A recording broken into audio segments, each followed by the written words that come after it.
The year is 1964, and India mourns as one of its founding fathers, Pandit Nehru, dies. In the United States, Lyndon B. Johnson wins a landslide victory in the presidential election.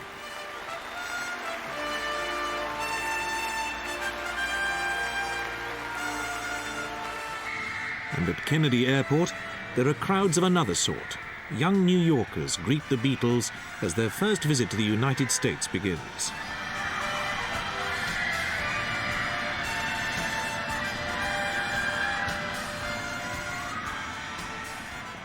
I am the greatest. Elsewhere in the city, Cassius Clay makes a familiar announcement. Tell him, what are we going to do? You're going to float like a butterfly and sting like a bee. Ah, rumble, young man, rumble. Ah, that's what we're going to do. You heard it. That's my trainer. He'll tell you. Many miles to the south, Miami was the fashionable 60s hangout where the beach boys and girls of the East Coast showed off their tans and their physiques. They spent their days on the water, their nights on the prowl, and among them were many who didn't mind how they got their money so long as it came rolling in to finance a lifestyle that included plenty of sex, plenty of drink, and above all, surfing.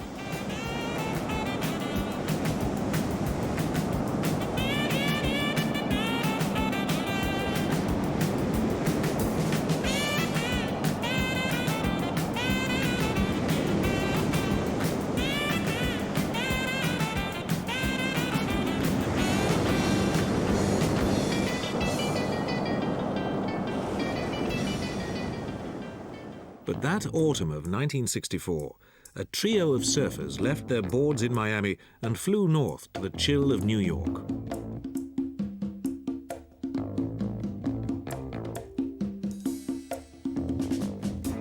They were Roger Frederick Clark, age 29, described as quiet and angelic-looking,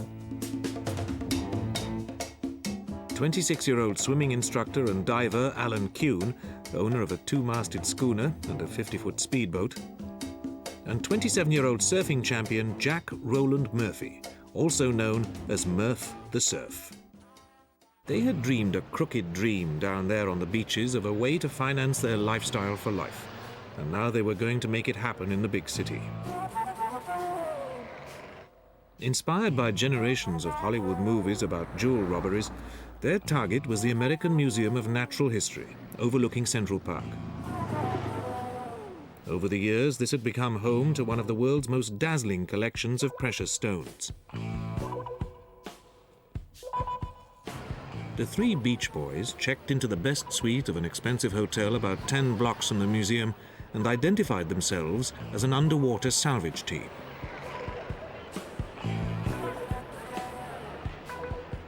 Over the next few weeks, they were among the most frequent visitors to the museum and its shop, where they were able to buy plans of the museum and details of all the jewels. They prowled the galleries, locating the most tempting prizes and looking for signs of any alarms which might upset their caper.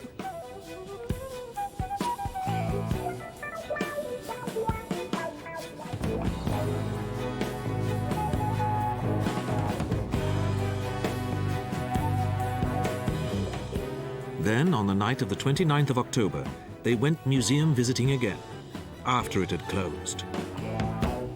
While one kept watch, the others scaled a 10-foot wall and forced open a door. They made their way to a 5th-floor office and climbed out of its window. Using Venetian blind tape, they lowered themselves into the jewel gallery below, where the windows were routinely left 2 inches open. Amazed to realize that there were no alarms, they helped themselves to 24 of the choicest stones and escaped undetected.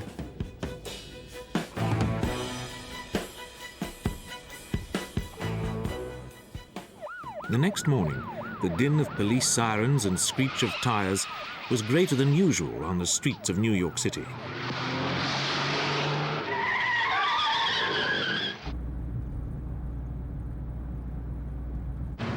The patrol cars were, of course, racing to the Museum of Natural History, where the robbery had only been discovered when a guard arrived for work.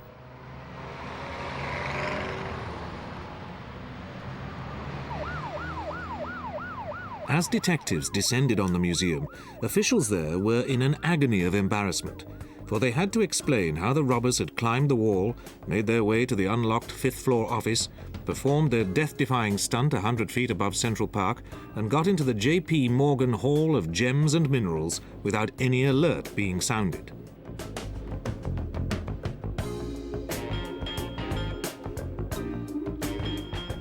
As they searched for fingerprints, which were plentiful but confusing, New York City investigators were shocked to discover that the burglar alarm system had been disconnected several years before as an economy measure.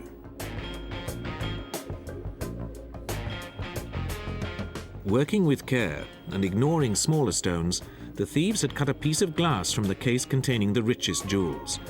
They put strips of tape across the circle to stop it shattering, then hit it with a metal window washing squeegee taken from a porter's locker. New York's press was shocked at the daring of the robbery. Reporters pressed a police spokesman for details about how it could have been possible. Have you found any way in which the thieves may have gotten into this room in the building? Well, we have some theory which is being explored and exploited at the present moment. And at this particular time, I would rather refrain from answering that question. Would that be the window? Well, that's a possibility, the window. This becomes a matter of serious and intensive investigation. And at this moment, I wouldn't care to say. The window was slightly open. It was open, yes. The police spokesman soon revealed that the scale of the robbery did not seem to be matched by the thieves' expertise. A reporter asked whether their method suggested that they were professionals. This becomes a matter of conjecture, but it would appear that a professional burglar would have a little better tools than we now find here. However, it's still a matter of conjecture at this moment. The police also felt that professionals would not have chosen such an obvious selection. They had taken, on the left, the Midnight Star Sapphire, 161 carats, on the right, the DeLong Star Ruby, 100 carats, and as big as a golf ball, the Star of India, at 565.35 carats, the world's largest sapphire. Would you say that the thieves knew what they were looking for? Oh, definitely, because in addition to the exposition of these precious stones, there is a brief history of each one contained in the case. And they'd know it would indicate the size and not value, but the particular gem collection that they came from. Do you think it would be difficult for anyone to get rid of these jewels, to fence them, so to speak? It would be quite difficult because these are most important to art collectors and gem collectors, but their size and such would indicate to them that the person having them presently wouldn't be in a position to own them. He was to be proved right. But even as the detective was talking, the thieves had split up, with Roger Clark heading north to his parents' home in Connecticut. The others put the jewels into a locked briefcase and asked a 19-year-old girl named Janet Florkiewicz, who they had met and romanced at the hotel in New York, to take it to Florida for them. They took the same flight as Janet, but pretended not to know her.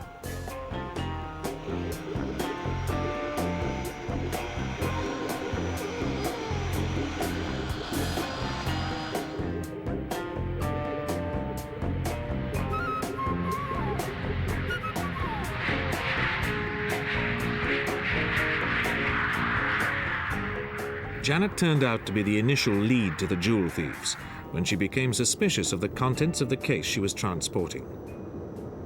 On arrival in Miami, she telephoned a girlfriend back at the hotel in New York saying something fishy's going on. The girlfriend told another resident who remembered noticing a book, The Story of Gems, in the three men's suite, and that it had been published by the American Museum of Natural History. They went to the police, and within hours of the robbery, detectives in New York were ready to swoop on the first of the three men who had got away with one of the most daring jewel robberies of the century.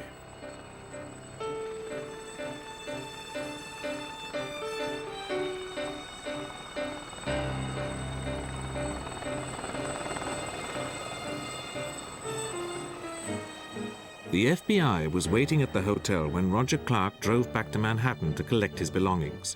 which included burglary tools and photographs of parts of the museum.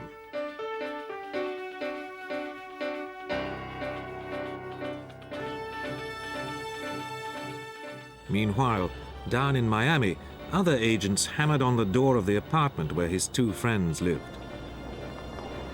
Murph the Surf was at home with two girlfriends for company. Clad only in a pair of shorts, he had no chance to make a getaway.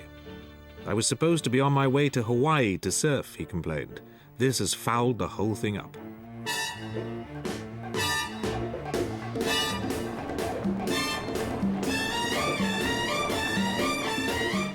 About 10 minutes later, Alan Kuhn walked in to find himself surrounded by FBI men, who quickly slipped handcuffs onto him.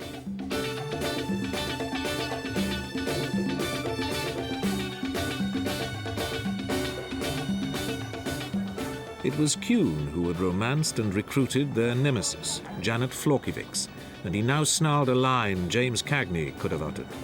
That's what happens when you fool around with square broads.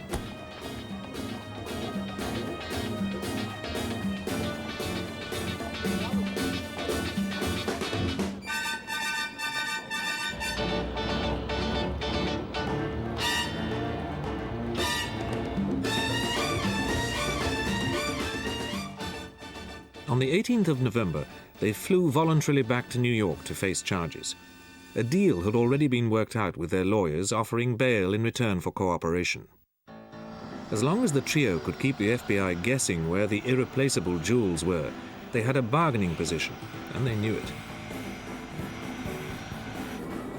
Murphy and Kuhn flew in as celebrities, portrayed by the media as idle playboys who had taken on the challenge of getting into and out of an Aladdin's cave that most people assumed would be as impregnable as Fort Knox.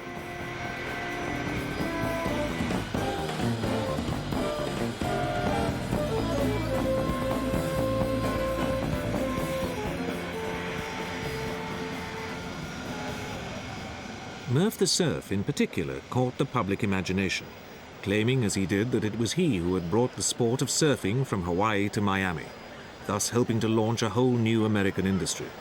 So there was a large crowd of press and media men at Kennedy Airport to see him and Alan Kuhn arrive to post bail.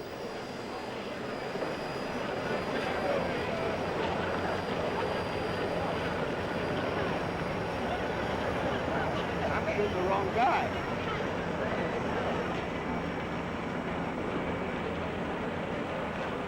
The two men were anxious to correct reporters who had described them as beach bums, explaining that there was a world of difference between beach boys, which they were, and beach bums, who were parasites. They had had an early morning swim, they confided, and were so confident of getting bail that they hadn't brought any luggage with them. They gave the impression of being rich young men playing a game.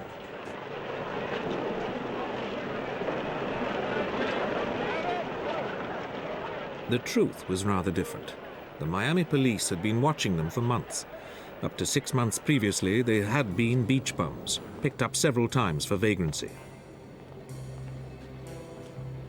But that spring they had sailed to the Caribbean, and while they were in Nassau, there was a robbery of jewels worth $750,000. This robbery was not solved, and Miami Beach's chief of detectives perhaps overreacted when he was quoted as saying, "They are crack jewel thieves. We've been trying to pin something on them for a long time." They got their promised bail, which was set at $32,000, and were able to fly back to Miami that same night, as they had forecast. But the FBI wanted the jewels back, and was afraid that at least some of them had already been fenced. As a sweetener, the feds dropped the charges of transporting stolen goods from state to state. But the New York larceny charges still stood for the three men.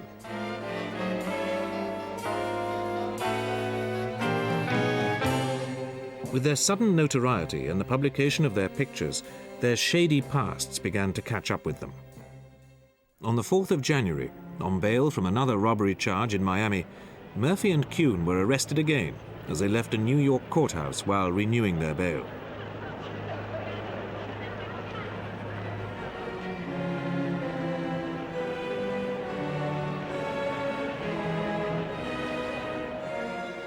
This time the charge involved a paltry $250. The desk clerk at the Algonquin Hotel identified Murphy as one of the men who had pistol-whipped him during a hold-up.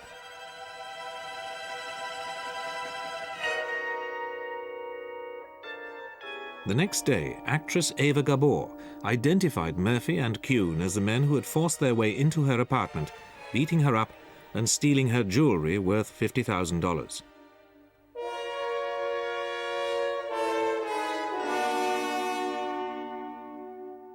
New bail was set at $150,000 each. Faced with a long prison sentence, Alan Kuhn decided that the time had come to cooperate, and he agreed to fly back to Miami with 2 detectives and an assistant district attorney to locate and hand over the missing jewels. Hotly pursued by dozens of reporters, the quartet started their treasure hunt from Kuhn's apartment and took in a variety of bars and hotels. Kuhn made a total of 50 calls. At one point, suspecting that the expert diver had stashed the jewels somewhere underwater, the assistant DA put on goggles and fins at a tipped-off location, but only got wet for his trouble.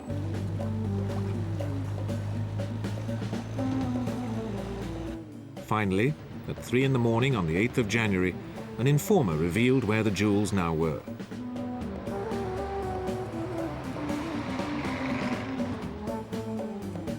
His tip sent the party racing to a Trailways bus terminal in downtown Miami, hotly pursued by the press.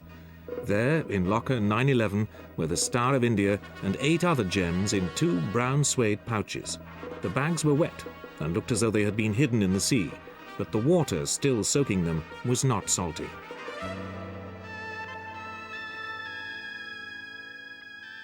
Any pretense that the 3 Beach Boys had had nothing to do with the robbery was now at an end, and all that they could do was bargain over the gems which had not yet been returned.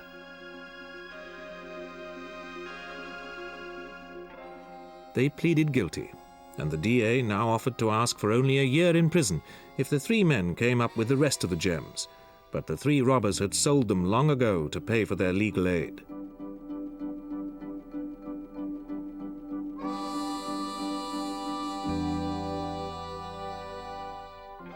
In the end, they each got 3 consecutive 1-year sentences.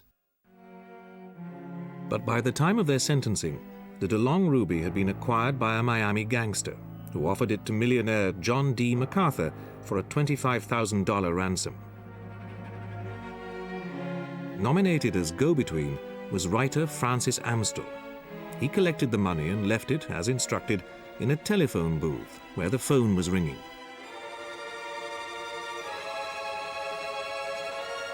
When he answered, he was told that the jewel had been hidden in another booth above the door.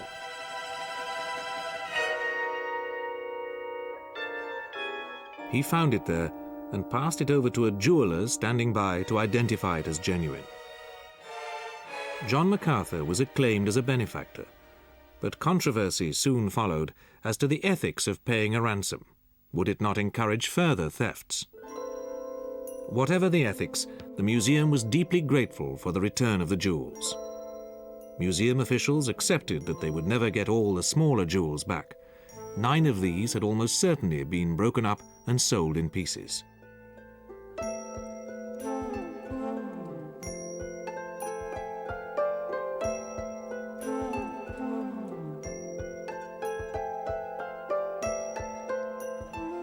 But there was palpable relief that the Star of India, the DeLong Star Ruby, and the other recovered gems could go back on show again, and this time the precautions would be formidable.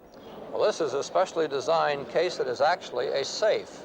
It was built originally for the Hope Diamond when we had it here a number of years ago. And it's a very secure, sturdy, regular safe with a steel door that comes down over the glass top to lock it up at nighttime. The Star of India, with its domed head left uncut to enhance its natural 6 rays, was mined in Ceylon over 300 years ago and acquired by financier J.P. Morgan, who gave it to the museum in the 1920s.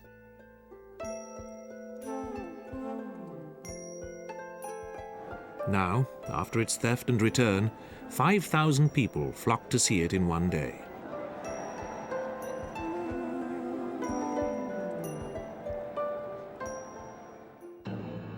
The three Beach Boys served almost 2 years of their sentence and were quietly paroled.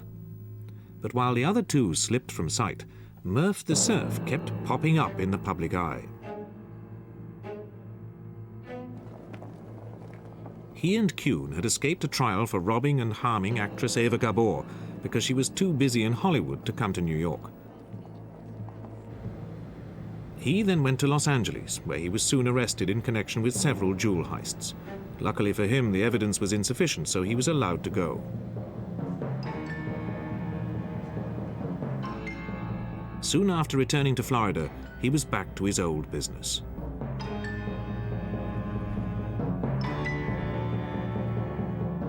In 1968, he joined in a violent robbery at the home of millionairess Olivia Wofford, who was forced to open a safe.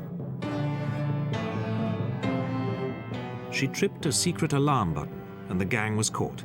Murph attempted to escape by leaping through a plate glass window, but he too was apprehended, bleeding profusely, and had to be patched up at the hospital before being taken to the police station.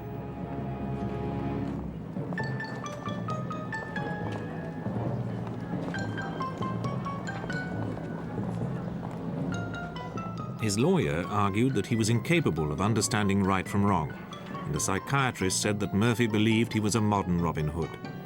If he was not playing up here for the cameras, he certainly acted in a strange way for a police suspect.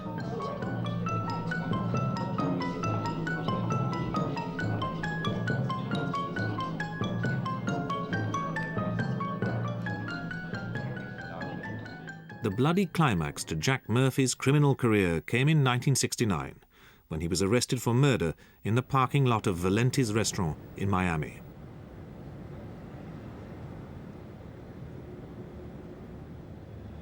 Murph and his partner Jack Griffith were accused of persuading two secretaries at a Los Angeles finance house to walk off with $500,000 in securities. The two men were picked up, when soon afterwards the bodies of the two girls were found weighted down with concrete blocks, dumped in a drainage canal named Whiskey Creek near Fort Lauderdale in Florida. Found guilty of murder, both men were sentenced to life imprisonment.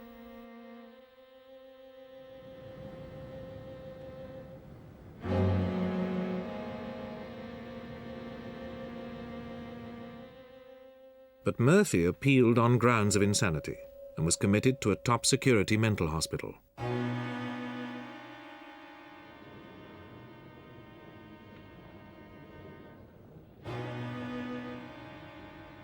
"16 years later, in 1985, apparently cured and now with a new but permissible obsession that he was on earth to preach God's word, Jack Murphy was allowed to leave hospital to go to a rehabilitation center.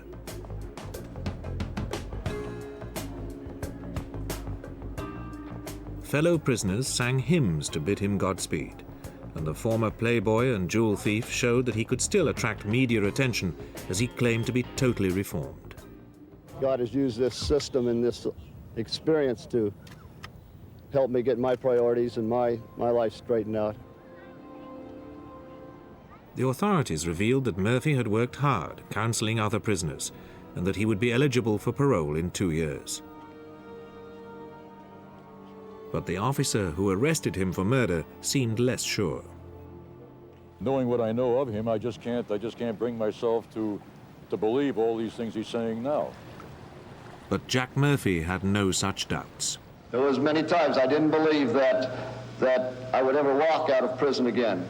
But God has a sense of humor and a timing and a style of his own, and apparently he has something for me to do.